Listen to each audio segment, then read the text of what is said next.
Do you have your cup of tea ready or coffee?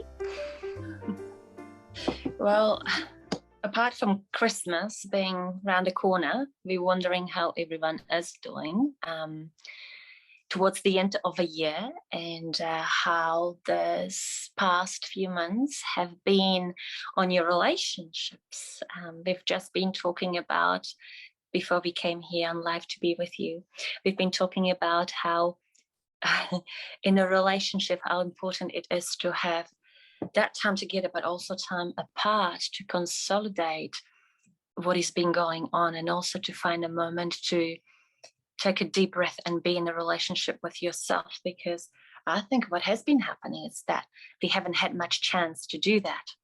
And if you lose that connection with yourself and with that relationship, it's very hard, or it takes a lot of effort to continue taking care of others and be the most, I don't want to say the best version of yourself, but be a good enough version of yourself. Yeah, good enough. We like that too. Be good enough version of yourself for everyone, and yourself too. Yeah, and there's the whole saying of, like, with your partner, you know, that, oh, you complete me. But I think you definitely realize, I think in a lockdown, that there are many people that complete you.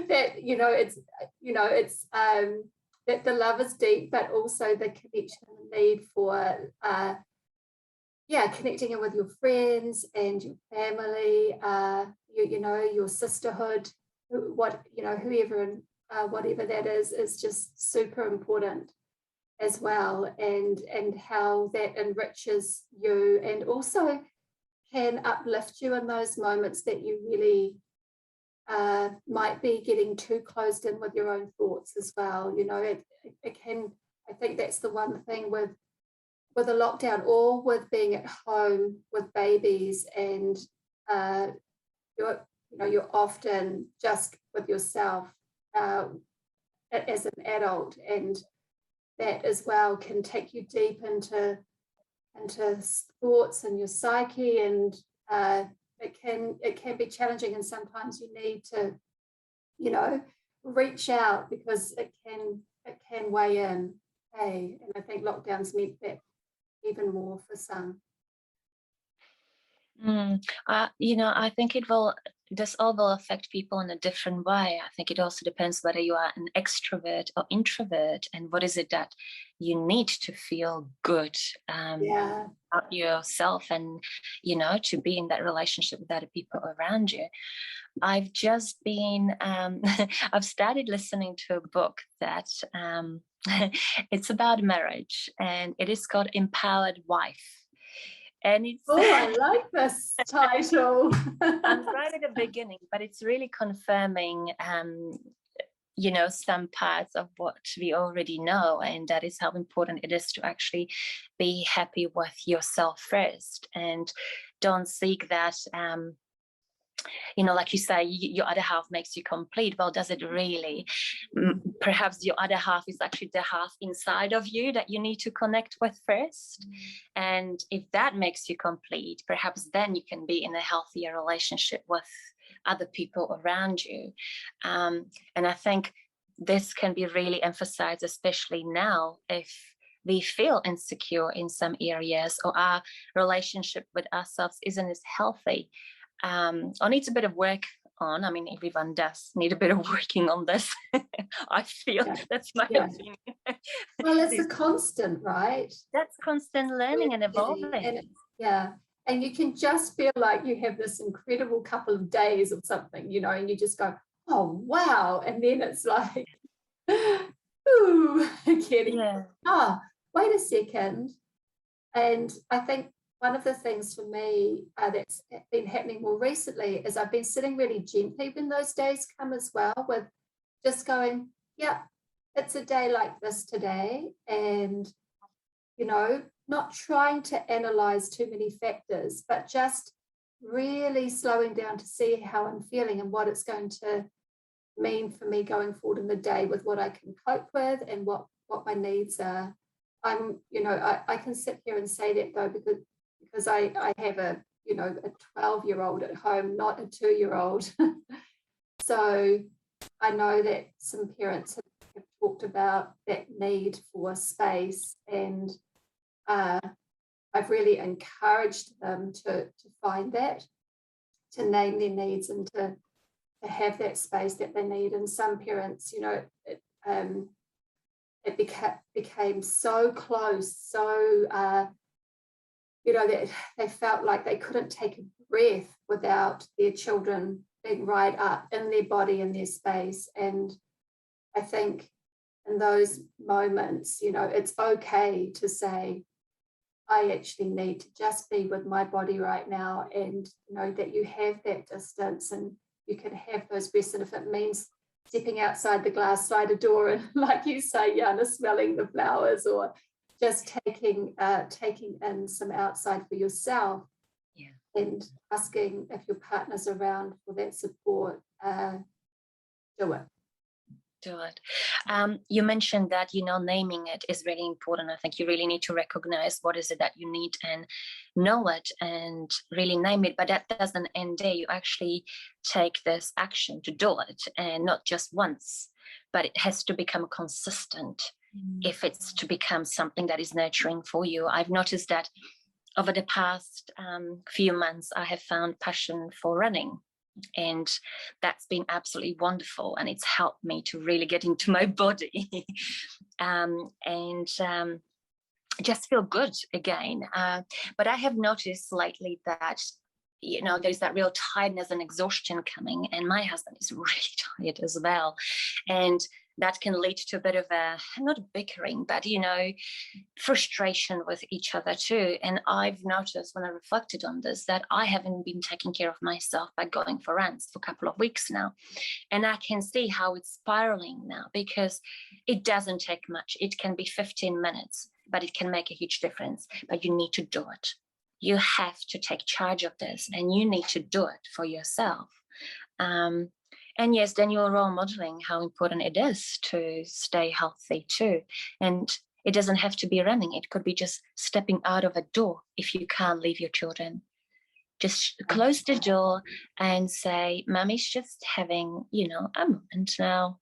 I'm watching the birds or listening to this. And then the children might even join you later, hopefully. You also need to hold the boundary that this is a time that you are taking to replenish your body, if you are at that point where the frustration is really creeping in. Yeah, absolutely. I this week for me, talking of self-care, I was, there were two places that this technique came from. So I thought, I better check this out, because it seems like the universe is going, check, you know, there's something here for you. And it was actually in talking to Penny Brownlee, and she was recommending this. Yeah, on the Play Summit that they had this wonderful guy from Raglan. Sorry, I cannot remember his name, but we will put it up in a link later, because there's lots of videos that he gives and shares. But the technique's called havening, and it's scientifically proven. I just find it funny how we all have this so scientifically you can proven. trust it. Well, yeah. But anyway, I thought, oh, well, I'll give this a shot and see if it does have any sort of effect.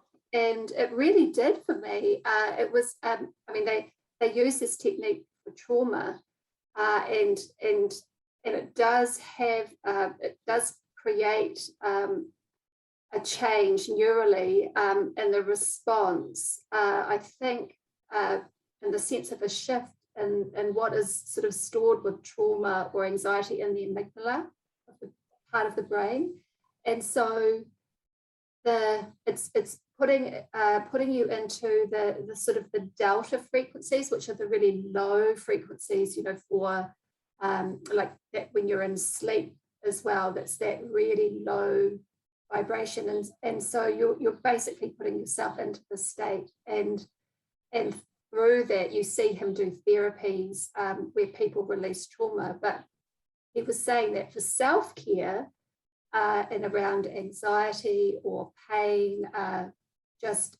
even just for maintenance, really, that you can do it at home. So do you want to learn, Jana? Of course I do want to learn.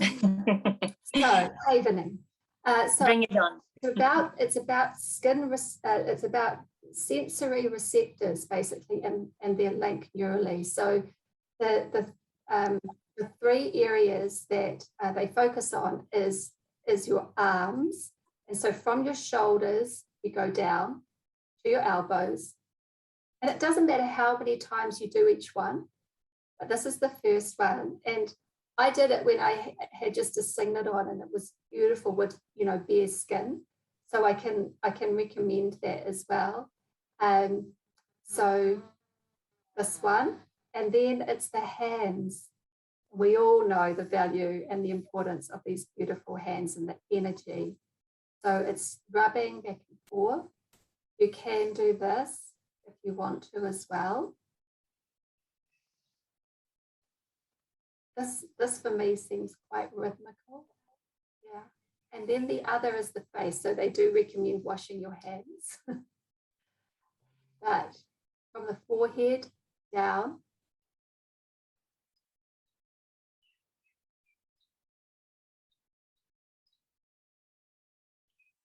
And then from the nose out past the cheeks and down.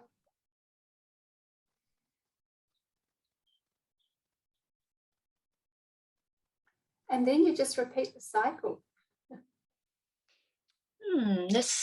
So, yeah, and as part of that as well, you're very aware, obviously, of your breath and sort of lengthening that. And I might have lost Jana. Oh, you've lost me. I think there was another phone call. She was so overwhelmed by the havening. Yeah, so you are also obviously really thinking about your breath and relaxing that, really lovely, beautiful, deep breaths in and out, and just go with the flow of that and see how it feels for you. And I'll put up a link, and I'm really sorry I don't remember his name, but there is also another person in New Zealand, and it's havening, I think, .co.nz, but I think it's the Science of Neurology is his site, and it's a lot of great videos that you can watch and learn from, and he talks about all of the benefits and how it really works in a lot more better speak than I have. Yeah. Thank you, Tina.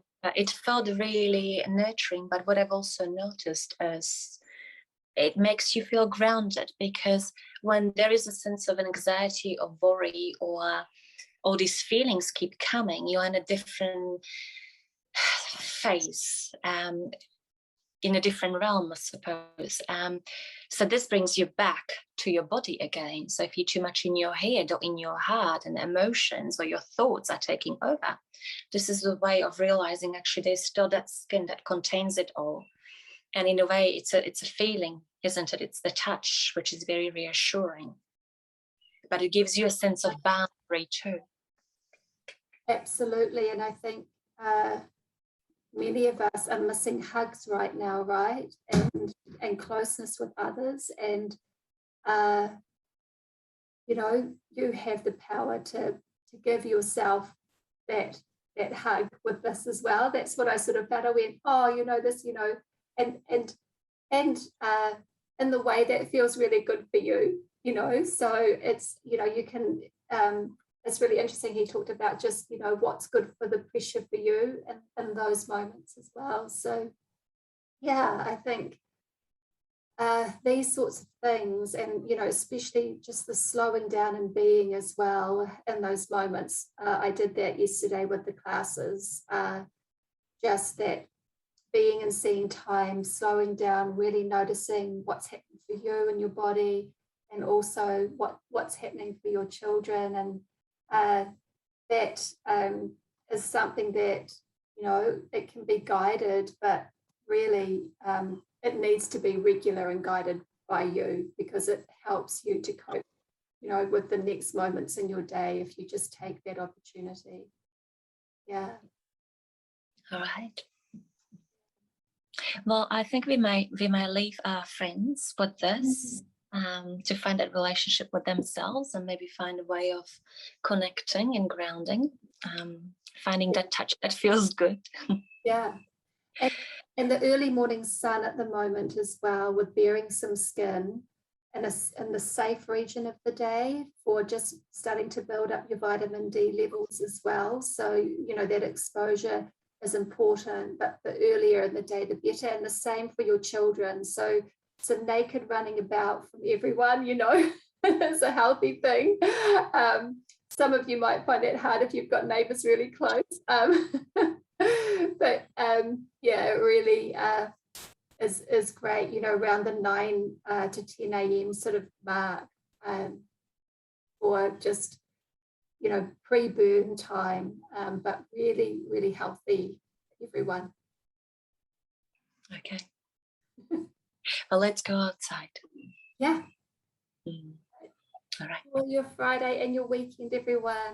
Take care of yourselves. Ka kite. From us.